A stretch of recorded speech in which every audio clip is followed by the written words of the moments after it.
Assalamualaikum warahmatullahi wabarakatuh. Salam sejahtera, salam sehat untuk kita semua. Apa kabar? Semoga teman-teman baik-baik saja bersama seluruh keluarga teman-teman dimanapun teman-teman berada. Tetap semangat dengan saya Bung Ropan.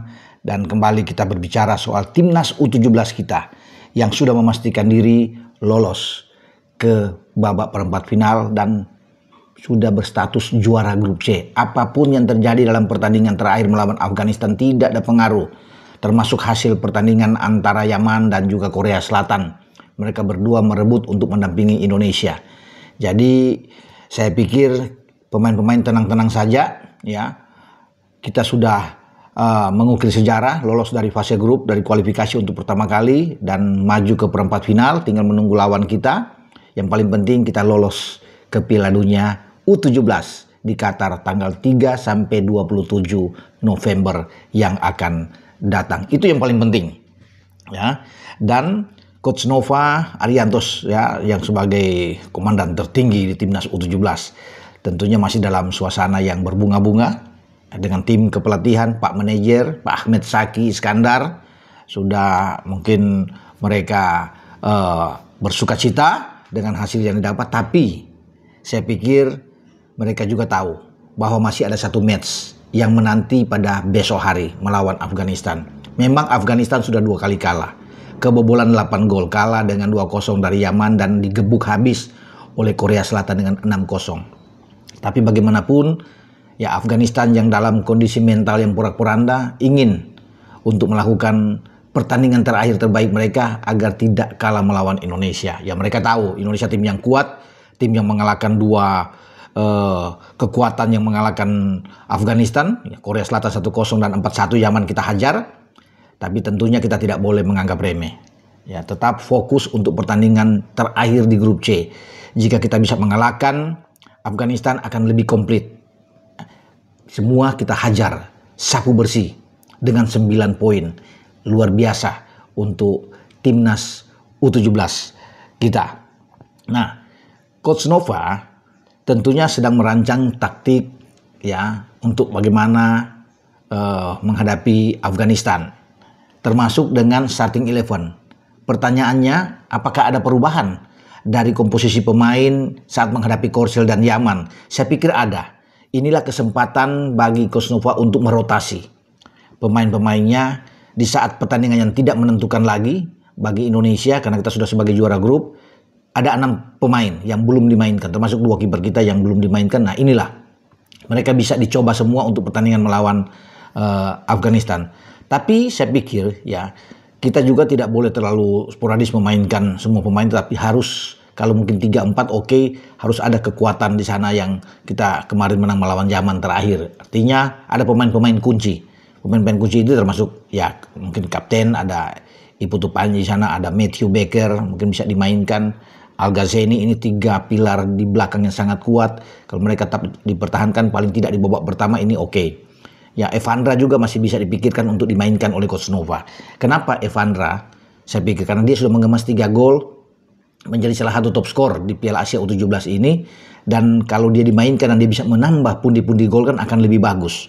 Bukan tidak mungkin Evandra Florasta, pemain dari FC Bayangkara ini bisa menjadi top skor di pentas U17 Piala Asia yang berlangsung di Arab Saudi. Mungkin di separuh babak dia bermain dan ditarik di babak kedua, itu tergantung, semua ada di Coach Nova sebagai pelatih yang lebih tahu ya apa yang akan dia lakukan. Di barisan depan juga saya pikir ya mungkin bisa dipertahankan. Mirsa akan bermain lebih awal, kemudian akan ada pergantian atau Sahabi Goli yang dimainkan. Kita perlu untuk unggul duluan melawan Afghanistan. Kalau sudah ada 1-2-0 kan lebih aman untuk pemain-pemain kita bermain di babak kedua untuk bisa mempertahankan kemenangan. Dan saya rasa kalau Yaman mengalahkan Afghanistan 2-0, Korea menghajar habis dengan 6-0, ya kita akan menang lah. Ya, kita harus optimis ya. Namun tidak boleh berlebihan. Tetap kita harus jaga, waspada ya apapun yang terjadi dalam sepak bola. Tapi saya rasa kalau bermain normal kita bisa mengatasi Afghanistan. Karena Afghanistan sedang limbung saat ini, mental mereka sudah tidak lagi. Mungkin gairah mereka untuk bisa meneruskan pertandingan sudah tidak seperti di pertandingan-pertandingan awal saat menghadapi Yaman dan juga termasuk kemarin menghadapi Korea. Setelah 2 kekalahan mereka ya, saya pikir akan sulit buat mereka. Namun bagi kita, sekali lagi, kita konsentrasi penuh untuk melewati pertandingan terakhir ini di grup C dengan sangat baik. Ya, soal ada pergantian, rotasi, biarlah Coach Nova yang nanti akan memikirkan itu dan bagaimana caranya untuk dia bisa melakukan taktik, strategi, skema permainan atau formasi yang akan dihadapi melawan Afghanistan. Nah, yang akan saya juga bilang di sini, calon lawan kita nantinya di babak perempat final masih misteri, belum tahu. Karena di grup D itu ada lawan kita. Kita sebagai juara grup C akan berhadapan dengan runner up grup D. Itu skemanya akan terjadi, teman-teman ya. Tapi kita belum tahu sampai saat ini siapa yang akan kita hadapi. Karena di komposisi klasemen terakhir sampai pertandingan kemarin itu di saat Tajikistan kalah, kemudian Iran juga tumbang secara dramatis dari Oman dan Korsel bisa mengalahkan 3-0 Tajikistan. Korsel ada di atas dengan 4 poin. Tajikistan 3 poin di peringkat kedua. Oman di peringkat ketiga juga dengan 3 poin. Iran di peringkat keempat dengan 1 poin. Masih ramai pertandingan terakhir, ya itu yang akan sangat menentukan antara Tajikistan dan Iran dan Oman melawan Korea Utara. Walaupun Korea Utara ada di atas, kalau kalah melawan Oman akan menjadi juara grup. Bukan tidak mungkin akan jadi juara grup karena dengan 6 poin bagi Oman. Bisa juga Korea Utara tersisih. Jika Tajikistan menang melawan Iran dalam pertandingan terakhir, maka Tajikistan sebagai juara grup, Oman runner up. Nah itu berhati-hati. Oman akan menjadi calon lawan kita kalau di runner up di grup D. Ya itu yang kita pikirkan karena ini pertandingan yang sangat sulit di grup D ya, di antara keempatnya. Jadi belum aman bagi keempatnya walaupun Korut itu ada di atas. Karena saya bilang tadi kan kalau Korut tumbang bisa Korut out di sini. Makanya bagi Korut mereka cukup bermain imbang melawan Oman, mereka sudah aman, paling tidak posisi kedua. Kalau Tajikistan bisa mengalahkan Iran. Tapi kalau Iran mengalahkan Tajikistan itu yang ramai akan ada hitung-hitungan secara head to head di sini. Ya apalagi kemudian kalau terjadi lagi kejutan di atas dengan Oman mampu bisa mengalahkan Korea Utara. Nah, itu yang rame akan ada hitung-hitungan teman-teman ya yang akan terjadi. Jadi kita akan tunggu nantinya siapa yang akan menjadi lawan kita di babak perempat final.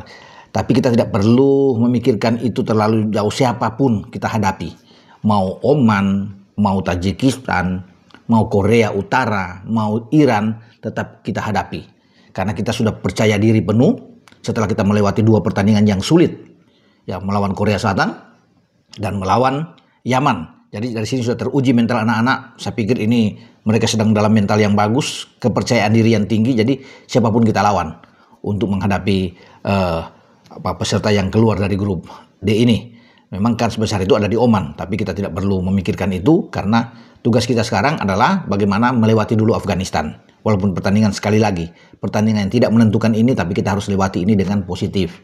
Artinya kemenangan juga kita butuh di sini untuk mempertebal kepercayaan diri bagi anak-anak ini, bagi Evandra, Florasta dan kawan-kawan menuju ke perempat final. Ya, itu yang kita akan tunggu nantinya. Tetap doa dari masyarakat Indonesia untuk adik-adik kita, anak-anak kita yang ada di Jeddah, di Arab Saudi sana terus akan mengalir buat mereka sehingga mereka lebih dikuatkan untuk pertandingan-pertandingan yang akan datang. Dengan saya Bung Ropan berbicara untuk timnas U17 kita yang masih akan melaksanakan 1 laga lagi sebelum fokus dalam pertandingan perempat final menghadapi runner up grup D. Ciao.